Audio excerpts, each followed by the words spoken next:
My guest on this week's episode of Suds Search is Kristian Bannister, Director of Product and Marketing at BrightLocal. Kristian is a popular blogger, podcaster, and a veteran digital marketer with over a decade of experience. He is the host of the terribly impressive podcast, Adventures in Local Marketing, where he's interviewed a who's who of the top local SEOs in the world, covering a range of topics. For those outside of local SEO, it's hard to overstate how important BrightLocal is for the local SEO community. I can personally vouch for the effectiveness of their tool suite, which we've used at SearchLab for many years now. What really separates BrightLocal is how much high-quality content they generate on their site. BrightLocal is constantly coming up with new webinars, compelling blog posts. They've got a learning academy, which is truly excellent, and the man at the center of building that community is Kristian Bannister. Before I dive into the local marketing stuff, I'm going to start our conversation asking him a general marketing question. How do you build a real, genuine community with your target audience? This is something I think BrightLocal's done an amazing job at. It's also got to be extremely difficult to do marketing for a marketing SaaS company. We'll dive into how Kristian approaches the work and what we can expect from the team at BrightLocal in the future. Grab something cold to drink and join me for a conversation with Kristian Bannister. We'll talk about the BrightLocal tool suite. We'll talk a little bit about how SMBs could generate more and better reviews. And we'll spend some time talking about how Kristian is adjusting to Google My Business, rebranding to Google Business Profile. Kristian Bannister, welcome to Suds Search. How you doing? I'm doing great, thanks, Mark. Really appreciate you having me on. Happy to have you on. I'm in local SEO, and I have this terrible habit whenever I have somebody in the industry on of skipping over important information. Like, I know BrightLocal very well, but maybe some of the audience doesn't. To kind of get us started, tell us about the company you work for and what you guys are doing.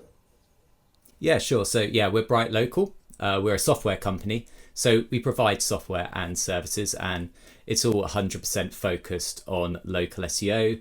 We're based in Brighton in the UK, but the vast majority of our customers are over in the States, going for around 12 years now. And over that time, we've grown the business, expanded the product, and kind of tried to stay focused on local SEO. Obviously, there's lots and lots of SEO software out there, but we try to look at what we think local SEOs really need, and also make sure that we're providing the data that's really specific to, say, the local search algorithm. Well, you got an interesting challenge, it seems to me, because your audience at BrightLocal is like many things. On the one hand, you've got agencies like SearchLab who could be your customer. Then you've got SMBs who maybe aren't as sophisticated. And then you've got franchise or multi-location businesses who maybe have a whole marketing department that could come to you guys. As the guy responsible for marketing this business, how do you craft a message for these three different audience segments? You've hit the nail on the head there, and actually this is something that we've spoken about quite a bit at BrightLocal over the last year or so. I think in the early days it was, let's acquire customers, let's try and acquire anyone. And what we saw is you get a lot of agencies, which makes up about 70% of our customer base. You get a lot of those small business owners, and then you do get some of the big multi-location businesses and franchises. And I guess what we've realized is that it's really hard to serve all of those types of customers before you even think about how you're marketing the business.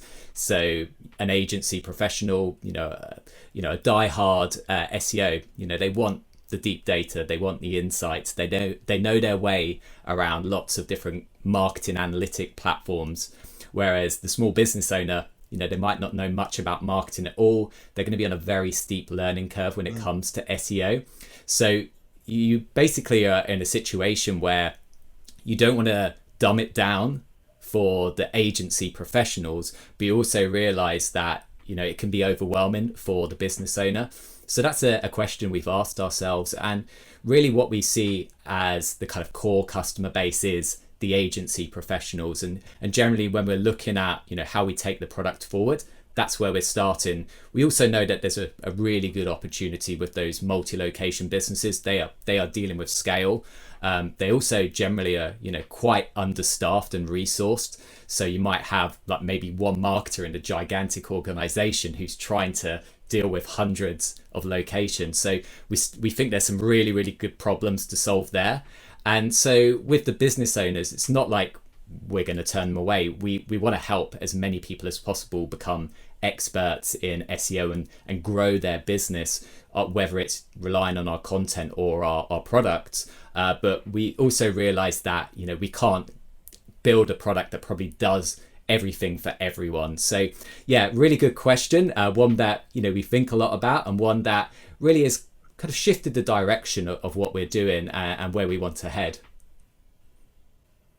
Well, I want to compliment you on something else that you guys have done. I think one of the hardest things as a marketer is to build a community, right? So to have a community of people who are brand ambassadors and those sorts of things. So you guys have done this amazing job of having all the top people in local SEO appear, whether it's on webinars or in blogs or at the academy, but all the top names are participating in this. I wonder if you could discuss how important it is to build a community and how you went about connecting with the local SEO community at BrightLocal. Yeah, that's a really important part of what we try to do in the marketing team. I kind of like to think of us as, say, like TED. Like we're experts in some aspects of local SEO, but we're not on the front lines doing it day in, day out. We haven't got to prove results to clients, in order to keep the revenue coming in. So what we rely on is those experts, like Greg, obviously at SearchLab, and so many more, who are doing it day in, day out. They can take what they see on the front lines and then obviously speak really, really intelligently about that. And so for us, we want to obviously give those people a platform, to obviously spread the word about their agency or what they're doing. But ultimately, it comes down to just like being decent people that people want to collaborate with. So we foster a community by being, who we are as a business, So that's generally how we look at it. It's like the experts are there really to provide an element of our content that, we don't actually think is our strong suit. We rely on those experts to tell us, what are the nuances that are happening when you're working with a client, what's on the cutting edge of what's happening in local SEO, because we think that's going to be really, really beneficial for our audience to learn about. Well, I love it. And I think you guys do create a lot of content too. It's not totally just the experts. So I want to point to, there's this great article I just read before I was on here. The gentleman's name was Patrick Baughan. It was about the vicinity update. It was research based. It was about your name in the now Google business profile, and how that was impacted by the vicinity update. Talk to me about these research projects. How important this is. This is an SEO tactic that people could take away and learn from BrightLocal on, I think. Yeah, definitely. So yeah, on that piece, it's really one of our strong skills, I guess, in the business. There's a few advantages that we have. Firstly, within our platform, obviously, we've got loads and loads of data about local businesses. So all of that's obviously anonymized. We don't put it out there, and we're not actually saying what particular businesses are doing in local SEO, but that's a real advantage that we have when it comes to research. We can get access to location data for hundreds and thousands of locations. But fundamentally, research at BrightLocals, it's been baked into the business pretty much from day one. So if we rewind all the way to 2010, when it was Miles and Ed, our co-founders. So Miles, our CEO, was just doing the research himself as a way of getting BrightLocal's name out there. And there's one in particular, the local consumer review survey. It's really stood the test of time. So we've been doing that now for 12 years. And as the name suggests, it's looking at consumer trends, perceptions around online reviews. And for us, it's got real longevity. It's always interesting to the audience. And now we've got to the point where we've got 12 years worth of data and benchmarks. So we can look at obviously year-on-year comparisons and kind of spot trends as they're developing within the industry. And we also try to freshen it up. So we're not trying the same thing over and over again. So this year we had a deep dive on fake reviews. So we wanted to know, how savvy are consumers to the existence of fake reviews? Are they seeing them online, and if so, where? And a lot of it was really focused on the likes of Google, Facebook, Amazon, and are they actually doing enough to restrict fake reviews? And what then is the knock-on effect in the trust in those businesses, and then in online reviews overall? So it's been a core part of our marketing and SEO strategy. And really it is like, I basically dub it as it's like a link generating flywheel for us. So I'd really like to dive into that if you'd want to know more about it. Yeah, I would, because I think that's the idea. In a lot of industries, 12 years might not seem like, but that's like a eternity in SEO. To have that sort of data could create that sort of a flywheel effect, right? I mean, what is the nature of having that sort of data, getting the thing going? It must have been tough for Miles in those early years, but now you've kind of got a machine running and humming and getting some links back to it. Is my understanding correct? Yeah, exactly. So it's the one that's probably the best example of the flywheel. But actually, a lot of our research, we try to think of it that way. So I guess the idea of a flywheel, it's not new and unique within marketing. I think it was HubSpot who really popularized it, and it's the idea of, you put energy in and it retains that energy and kind of speeds up. So basically how a flywheel works. So for us, it's the sense of, we've got this content, and we kind of think of it in kind of like 3 stages. So the first stage is the initial push. So we've got some new research, and we obviously need to let people know about it. And so what we'll do the kind of usual push through our own channels, whether it's email or social media, and then we'll look at who can help amplify it. So one of the benefits of building a community is you've got obviously a lot of experts who you have good relationships with, and we'll reach out to them, we'll share the research with them. Sometimes we'll invite them in to give their take on it so they can be part of it as well. And then we do the kind of classic outreach to industry websites like, Search Engine Journal, Search Engine Land. And if we think actually it's particularly newsworthy, we might even go like higher tier kind of national and international media publications. So that's kind of the first push. It's like, we've got to let people know about this. And then the second part is repurposing. So with the local consumer review survey, we gather so much data there. And we ask things like demographic information, and that then gives us an opportunity to dive back into that data and slice and dice it based on different generations, different age groups, and see if there's any new insights.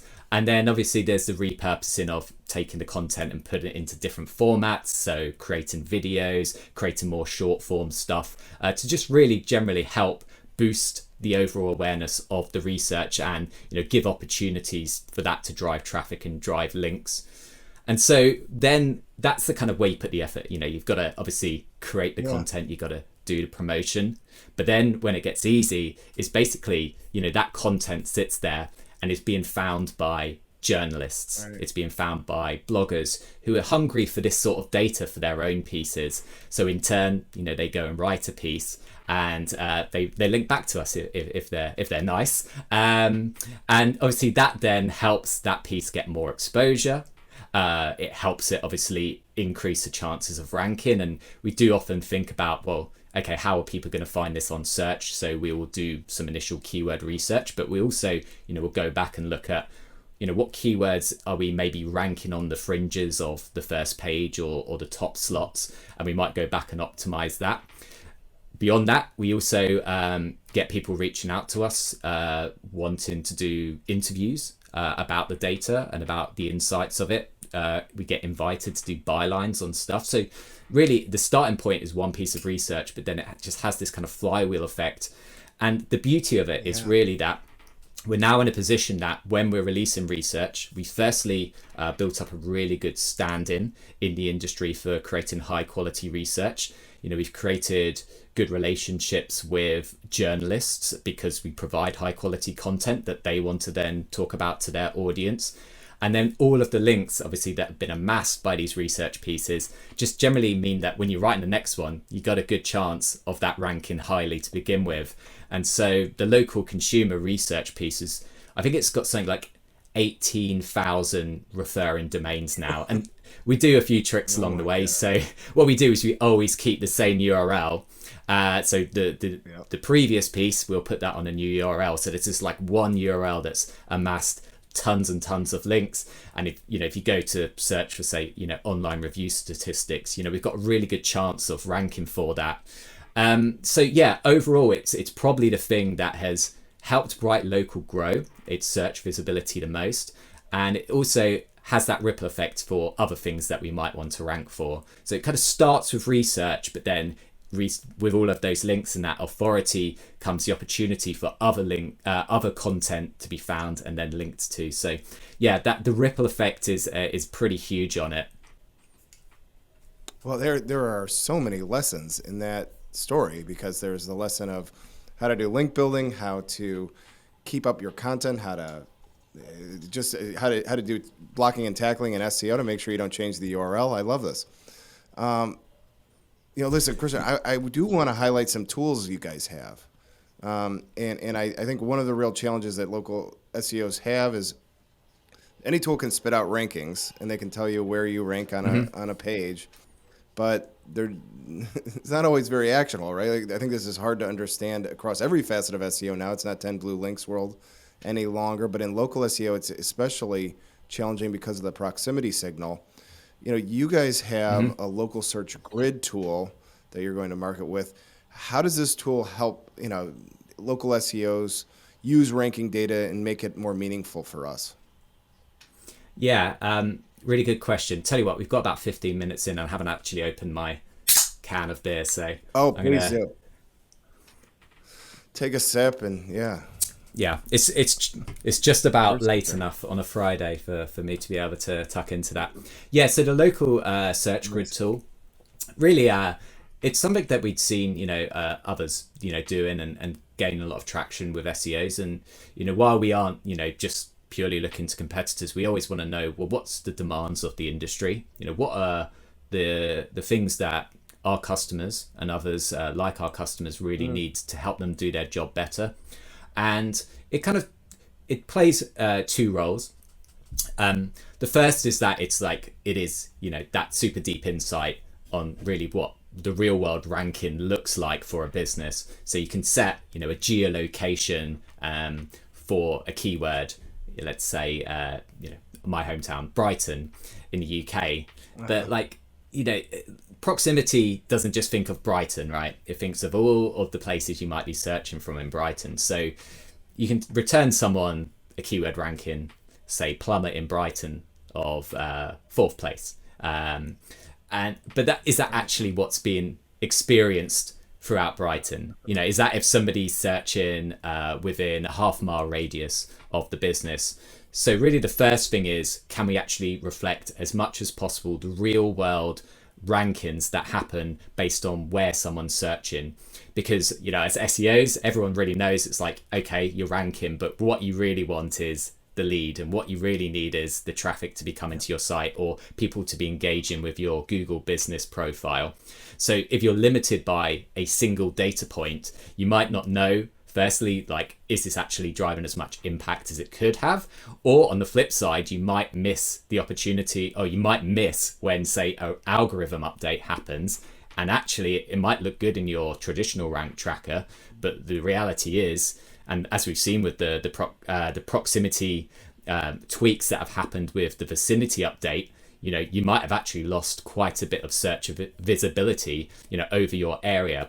So that's really the first one. It's like, can we arm people with as much data as possible to understand how their businesses are actually appearing when people are searching?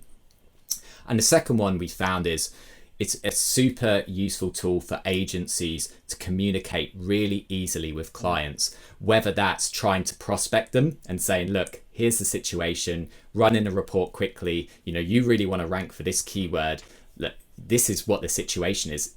Yeah, when you search in your business, it might look great. You might be in the local pack, right? But that's not the reality. And this is what it looks like for all of the people who are searching in your city. So you're not really on the map, apart from if you're standing straight outside your door. And then the next part is when you're actually communicating the impact that you've had to a client. So, we've got a timeline function that allows you to see how that's changing, and, you can grab that and show it to a client. So when you started working with them, this was the situation, 3 months in, this is where you've got to 6 months in. And ideally what you see is, the traffic light go from red to green. And that's really powerful. We find that our agency customers find it so easy to then communicate the impact they're having, because it's really easy for the average local business owner to understand. I love this. So another tool I want to highlight. I got introduced to BrightLocal because of your citation tools. You've now built out a suite of citation tools. It's not just one. But in January, you wrote a post about the new and improved citation builder report. I have some familiarity with this tool, but for people who have some familiarity with it, tell us about some of the new bells and whistles. Yeah, nice. This kind of comes back to, I guess, communicating value to clients, but also communicating how we communicate, the status of reports to our customers. And if I'm honest, like, the old ones absolutely stank. They were very basic in design. They weren't very easy to understand. And if someone's paying for a service, you want to have real clarity on where a campaign's at, or ultimately what's been delivered within a campaign. So we saw that as a real sticking point. And we thought, well, that's a really big part of what that service needs to do. They can obviously trust us to deliver a good service, but they need that proof point. So we looked to really improve that so people can understand what the timeline is. And obviously when a citation campaign's underway, there can be hiccups, right? There might be data that we're missing, or we might need somebody to verify a listing themselves. So it also is like the port of call for them to get alerts about things that they might need to take. And before it might have been a bit of back and forth trying to track down a customer, exchanging information via email, but here it really empowers the customer to go in and resolve those, as well as kind of giving them the visibility of how their campaign's moving overall. And for us, we know that the biggest challenge that a local SEO or anyone in marketing has is a lack of time. And a lot of what we do in our product is just saying, how can we help people save time, claw back time? Where are our products being inefficient? Where are the workflows that could be a bit better? And if we can make all of those incremental gains to saving people time, we think that's the big thing that's going to make our customers' lives a lot easier. All right. Well, one last question about tools. I'm fond of quoting my friend Blake, who says that no one can outrank a lousy reputation. So even if you're not in local SEO, you probably know that reviews are very, very important for your business, and they have a big impact on the bottom line. This is the sort of work that us at SearchLab, we do this with our clients every day, try and get them, more reviews and a higher, sentiment in those reviews. How can people use BrightLocal to increase the quality and quantity of their reviews? Yeah, it's a great question. I think the first point is you've got to be committed to having a great online reputation. We find that a lot of agencies, they can, for some reason, they can struggle to sell it into local businesses. And you'd hope that that's the one thing a local business can connect to really easily in terms of what's impactful in local SEO. And, you don't want like 1-star reviews. You don't want to have a low average star rating. Would you use a business that has like 1.8 star rating? No. So it should be a really easy sell. So yeah, it should be an easy sell for agencies, but we know that, they still do struggle for it. So the first point is obviously being able to provide that data and give context to the client. So what a reputation manager does is it basically aggregates all of the reviews and all of the review sites into a single dashboard, so you can really just show this is the situation, here's how it breaks down by site, but your business is like a 3.2, and obviously you can run that for competitors and really show how that compares. So it's like, well, if you were your customer, would you be using you with a 3.2 or your competitor with a 4.5? So that's the first part. The second part obviously is, well, if you haven't got a good star rating or you're just really lacking reviews, you obviously need to be out there generating reviews. And obviously the simple way to do that is just to ask, and we give people a tool that makes that easy. So you can either do it on a one-to-one basis, or you can do a bulk send to your customer base and send them an email, send them an SMS. It's a really simple flow for that end user to go through, leave feedback, and then hopefully go on and leave a public review. There's also the ability to generate links. So, businesses could have it on their website. They could send it in their own follow-up emails, have it in their staff's signature on an email.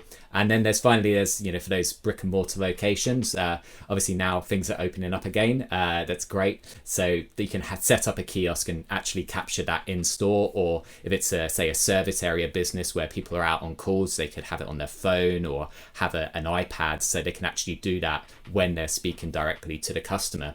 So obviously, you want to get more reviews. We've got some tools that make it really easy to manage that at scale. And then the second part is just being able to respond to them. I mean, we did our own dive into that actually in the local consumer review survey, and I'll try and remember the data around it, but it was almost overwhelmingly saying that, like, I think it was something like a quarter of people would just not choose a business that doesn't respond to any reviews.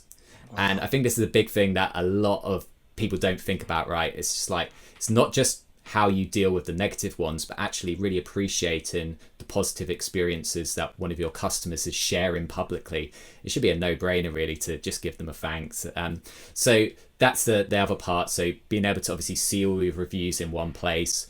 We have integrations with Google Business Profile and Facebook, so you can be able to respond directly within the platform. Obviously makes it really quick and easy. And then obviously just going through to those other sites, so you can make sure that you're just basically on top of all of the reviews. I think, everyone should really be trying to respond to every review that comes in. It's just good practice, and it reflects so well on potential customers who might be researching your business.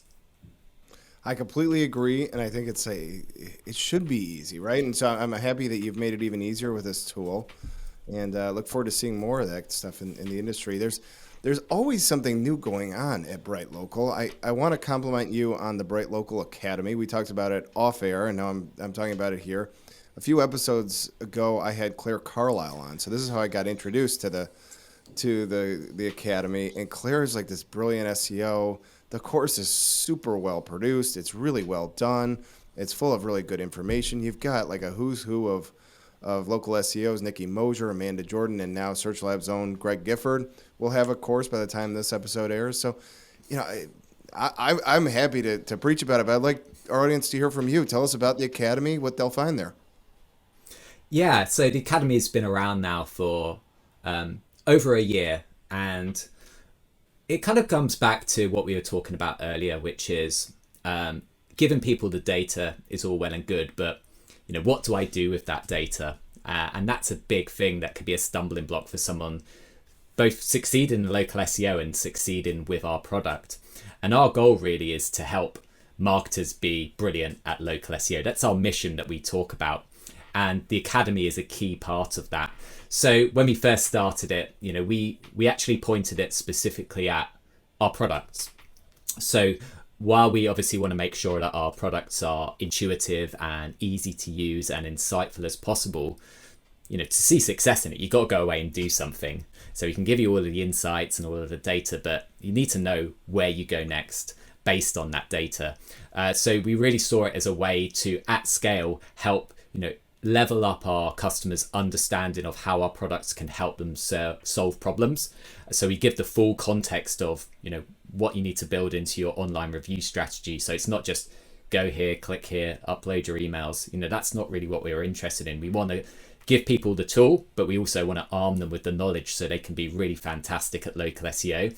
And then the second part is, okay, well, how do we expand people's knowledge beyond what they can do with our tools? So a lot of the courses, they might not even mention BrightLocal, and we're absolutely fine with that. This isn't about selling BrightLocal. This is about leveling up more people in the industry, which is why we bring in the experts to help us do that.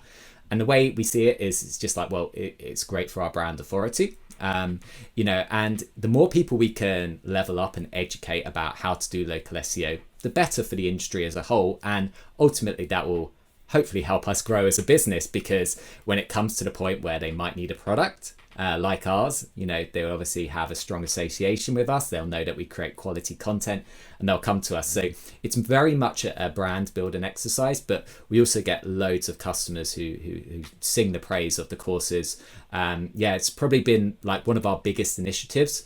And it was building on top of the fact that like educational content at BrightLocal is core to what our marketing strategy is. It's very rare that we're writing content that's plugging our products, talking about how great we are. Right. We think actually the real difference we can make beyond our products is helping people get better at local SEO. And if they do that without BrightLocal, that's fine. But our customers armed with our tools and the right knowledge, we view that as what's really going to make us successful as a business. And the Academy, it's not to say like there's not educational content out there, right? There's tons of sites, tons of SEOs who are great at creating great content. But the thing I think with, a lot of things like blogs is it's all very disparate, right? It's, you can read the latest blog post, but there's not really the context of where that fits into other things you might be doing. There's no journey when you go onto someone's blog because it's usually chronological, so there's no starting point. And so what the Academy does is it guides you through a different topic. So you might come in knowing absolutely nothing, and by the end, hopefully you've got a really well-rounded knowledge of the topic. And obviously it's videos, it's quizzes, it's all the stuff that really helps the viewer engage with it and ultimately helps that stuff stick. So we don't think of it purely as theory. It's like theory and practice, and ideally it really shortcuts that in a big way. Yeah, I completely agree with the sentiment too, that a rising tide raises all boats. So this is wonderful. Well, to wrap up, I have to ask you, how are you all adapting to GMB becoming GBP? Are you slipping and calling it GMB less and less these days? How's that going at BrightLocal? That's a great question. Yeah, we had that discussion pretty much as soon as the news landed, and it's like, okay, do we just have to go and do find and replace on our whole website?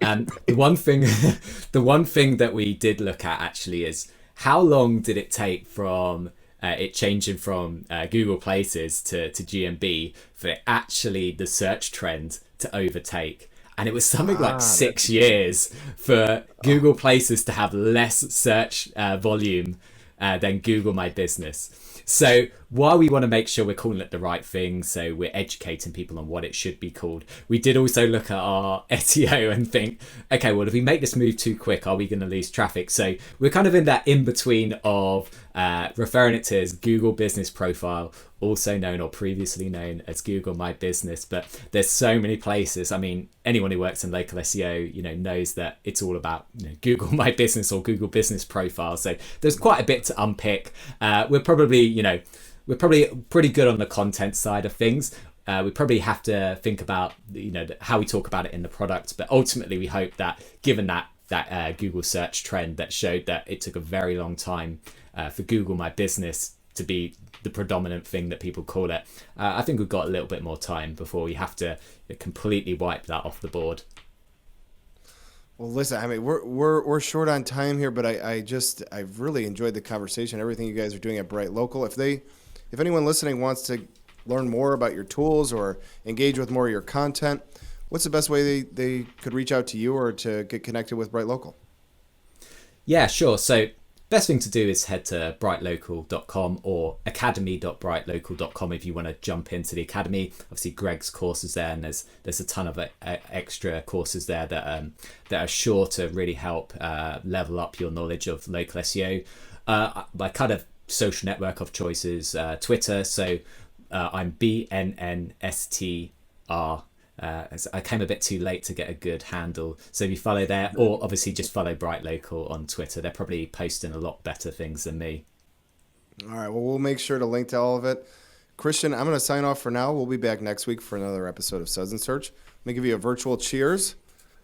Cheers. Enjoyed the conversation. We'll catch up with you next time, okay? Thanks, Mark. It's been a pleasure.